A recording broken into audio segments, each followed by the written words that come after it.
Bueno, aquí hace un par de meses reportábamos sobre una pieza de investigación del periódico Los Angeles Times.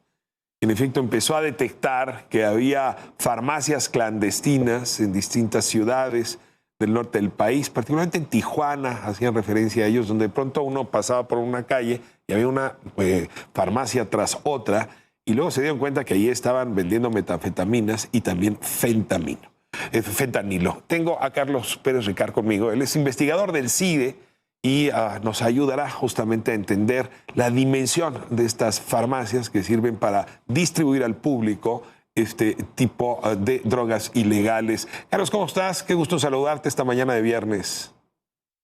Hola Ricardo, encantado de estar contigo, como siempre. Pues déjame remitirte a esta pieza de investigación. De pronto sí es cierto que vemos demasiadas farmacias en algunos lugares. No hay manera que el mercado las sostenga.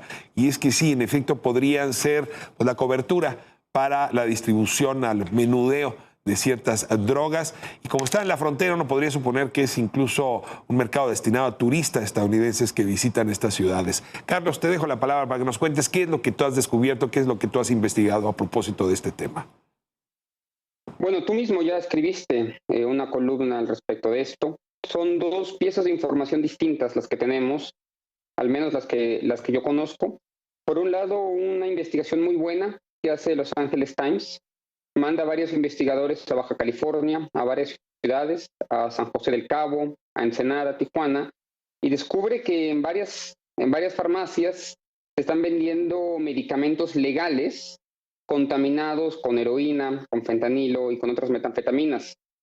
Y hay otra investigación independiente, es decir, no tiene nada que ver con esta, son otros investigadores de la Universidad de California que van a 4 ciudades, no dicen cuáles, pero son 4 ciudades en la frontera entre México y Estados Unidos, y descubren que un número elevado, un número importante de farmacias, estudian 40 farmacias, un número elevado de estas 40 farmacias, también están vendiendo medicamentos como los que compras tú, como los que compro yo, como los que compra el auditorio, y están contaminados con fentanilo, con heroína y con otras metanfetaminas. Eso nos hace pensar que hay un mercado enorme de venta encubierta de fentanilo para turistas, ¿no? En todo el país. Entonces, la pregunta es por qué COFEPRIS y por qué las autoridades de salud no están tomando cartas en el asunto, porque es un tema que se conoce tan poco en México y pone en riesgo la salud de todas y de todos, independientemente de que sean sustancias pues, para el mercado en Estados Unidos y para el mercado de turistas que ya están buscando ese tipo de drogas, pero nos pone en riesgo a todos. Es un tema muy sensible y un tema que seguirá y que tendremos que seguir estudiando en el futuro. Carlos, te tengo que hacer una pregunta y quizá te llevo a un terreno donde todavía tenemos muy poca información, pero aquí, justamente en Ras de Tierra, llevamos rato cubriendo 2 noticias que difícilmente podrían estar desvinculadas, aunque no tengo, digamos, el mecanismo causal resuelto. Me explico. De un lado tienes esta mezcla de drogas ilegales con medicamentos que son del uso corriente.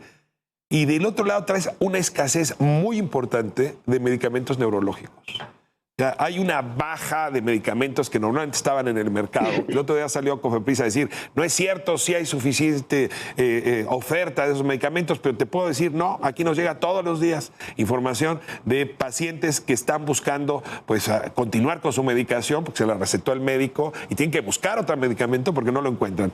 ¿No habrá un tipo de vinculación entre las dos cosas? Es decir, que se esté haciendo una compra masiva de estos medicamentos justamente para mezclarlos con drogas y distribuirlos, no sabemos si solo en México.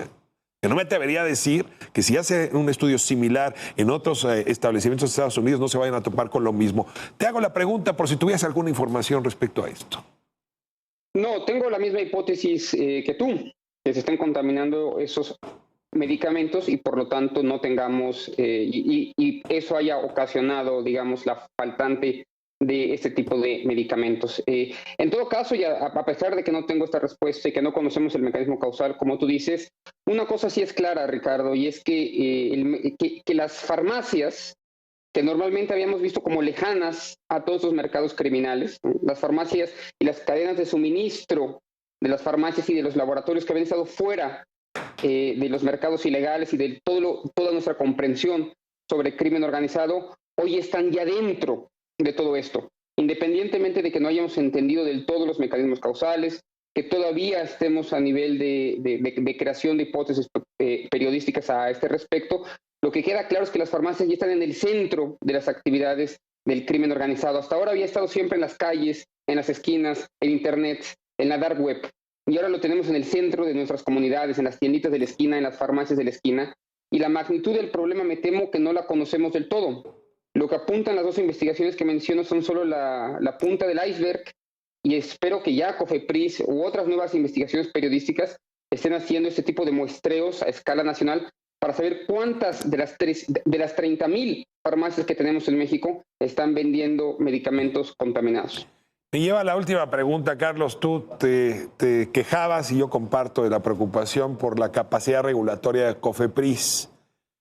Ahora, al mismo tiempo que esta capacidad se ve disminuida, en realidad hace mucho tiempo, mucho antes de esta administración, que se soltó la reglamentación y la regulación de lo que ocurre en las farmacias. A ver, deja de ponerlo así. Es obligatorio en México que haya un técnico farmacobiólogo responsable de lo que ahí se receta.